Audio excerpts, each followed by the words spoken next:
Hi, welcome to Self Love Tarot channel. Guys, please bless my channel. Please support me okay. ఈరోజు topic ఏంటంటే ఒకే ఇంట్లో ఉన్న భార్యాభర్తల మధ్య బాండింగ్ అనేది ఎలా ఉందో యూనివర్స్ మనకి ఎవరికి మెసేజ్ ఇవ్వాలనుకుంటున్నారో చూద్దాం. The emperor and two of wands. ఇక్కడ ఎంపరర్ అనేవారు ఎలా ఉన్నారంటే మీ పార్ట్నర్ అనేవారు కొంచెం డామినేటింగ్గా ఉంటారు. అంటే ఆయనదే పైచేయి అవ్వాలని అనుకుంటారు అన్నమాట.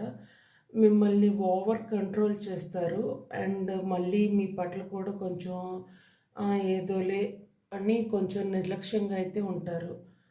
అండ్ మీరొచ్చేసేమో ఇక్కడ చాలా దుఃఖపడిపోతున్నారు. మానసికంగా ఇదైపోతున్నారు.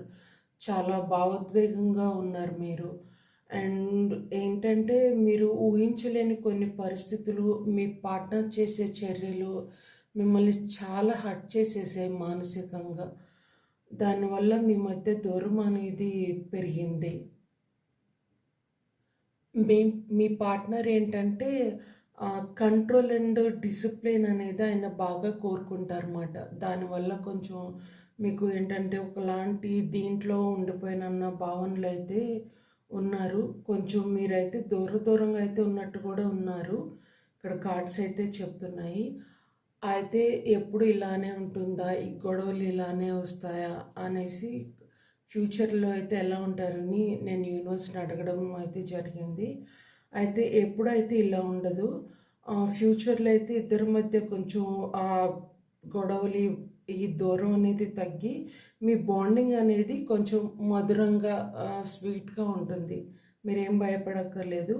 మీ ఇద్దరు ఏంటంటే ఈ ప్రాబ్లమ్స్‌ని దాటి మళ్ళీ కొత్తగా మీ బంధం అనేది చాలా న్యూగా, ఫ్రెష్‌గా స్టార్ట్ చేస్తారు. అండ్ ఇప్పుడులా కాకుండా అప్పుడు మాత్రం మీ బంధంలో చాలా ప్రశాంతంగా ఉంటారు. హాయిగా ఉంటుంది. ఓకేనా? ఏంటంటే ఈ పర్సన్‌ని కొంచెం మనం ఇది చేసుకోవాలనమాట అంతే. ఆయన స్వభావం ఇక్కడ ఈ పార్ట్నర్ స్వభావమే అంత. ఓకేనా? Thank you and God bless you. Please like and subscribe my channel.